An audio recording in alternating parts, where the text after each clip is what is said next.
soal frontage Baik. itu apa Gus? Yang di segmentasi Frontage itu hanya 99,25% karena 0,75% kalau tidak salah ya, kalau tidak salah ini tidak bisa dikarenakan kemarin ada Dirjen Keselamatan yang kemudian kurang berkenan adanya pos perlintasan kereta api itu dipindahkan ke sisi baratnya. Yang lain ini sudah kita anggarkan ya. Bukan. Jalan Raya Juanda itu yang Dirjen dari Keselamatan Pusat ini agak keberatan, tetapi kita sudah berarti ya kita bayarkan sesuai dengan terkait ada 6 rumah kemarin sudah selesai, mungkin ada di kasasi ini kita tunggu aja 14 hari ini bagaimana, tetapi putusan dari PN kemarin sudah ditolak keberatan mereka karena memang semua unsur sudah dimasukkan. Pertama, tanah itu nilainya 800.000, kita naikkan 6 juta, termasuk juga biaya psikologis, biaya profesi, pokoknya itu semua masuk lah.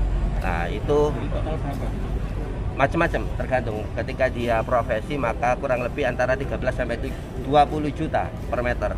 Padahal kita tahu tanah kalau di samping kereta biasanya murah karena berisik, bla bla bla. Nah, kita tahu semua dan menurut kami itu sudah ganti untung gitu ya. Menurut kami dan kita hidup ini di negeri hukum yang jalan hukum dan kita hormati dan kita buka, monggo disampaikan, dan ini masih nunggu. Kemarin putusannya akhir Desember, kita tunggu 2 minggu, mungkin pertengahan Januari beliau lanjut di kasasi nopo tidak apa-apa, terserah.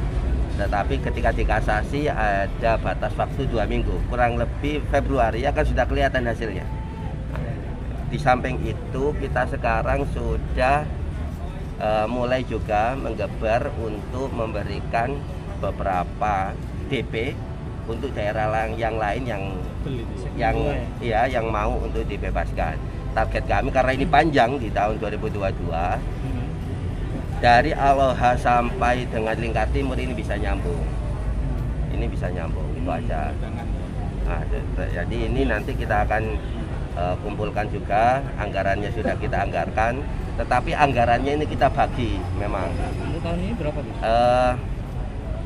Kurang lebih 112 miliar untuk pembebasan lahan, tetapi mungkin dari 112 miliar ini kita ambil sebagian untuk pembebasan lahan tanah untuk flyover Aloha.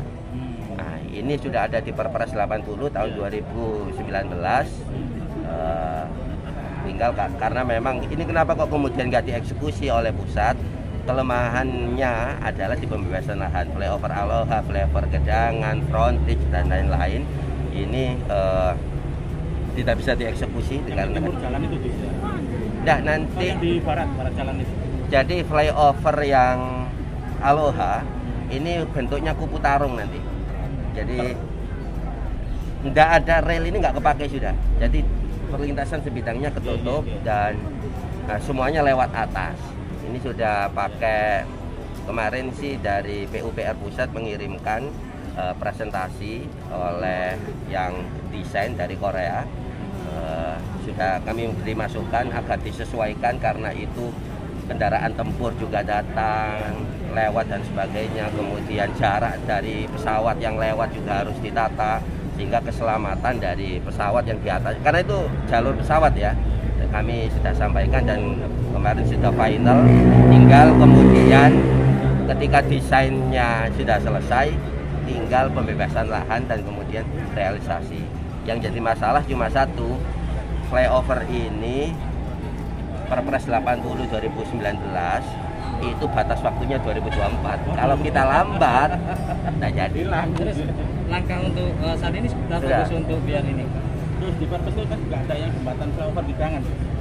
Iya, masalahnya gini, flyover Gedangan posisinya sudah ada desain dari Balai Besar. Cuma ketika kita hitung anggarannya berat, ada 1,2 hektar yang harus dibebaskan. Ini siapa nih Gus? Ya sekitar kanan kiri itu. Warga ya. Nah, 1,2 hektar paling jelek ya, kalikan aja 20 juta, sudah kelihatan. 200 M cari di mana? Nah, kalau yang Aloha ini agak mudah yang Aloha, karena ini punya angkatan laut, tinggal komunikasi yang baik dengan beliau-beliau, insya Allah, karena beliau juga merasakan macet itulah pasti, nggak mungkin dah, insya Allah nanti dikabulkan. Jadi yang gedangan tuh kemungkinannya lepas itu Gus ya, yang flyover gedangan. Kalau nanti kami sudah bersurat, tapi perpres kita kan intronya memang perpres, tetapi yang berat bukan di eksekusi dari pusatnya, bukan pembebasan lahannya. Nah, kalau yang di pinggir rel saja sampai 20 juta, yang pinggir jalan besar itu kami nggak bayangkan berapa, katakan 50 juta Kali 1,2 itu sekitar 600. Terus gimana Gus solusinya Gus? Ya pelan-pelan lah, yang penting frontage jadi dulu, kemudian sambil kita tatakan pelan-pelan. Termasuk yang paling masuk akal kemarin kita duduk dengan Surabaya, hadir juga Deputi Infrastruktur Bappenas. Ini buka lajur baru yang disinkronkan dengan Outer East Road Surabaya. Jadi iya, jadi itu nanti bisa jebol sampai Jabon. Nah, ini yang Masih rencana ya Gus? ini yang akan kita kejar, karena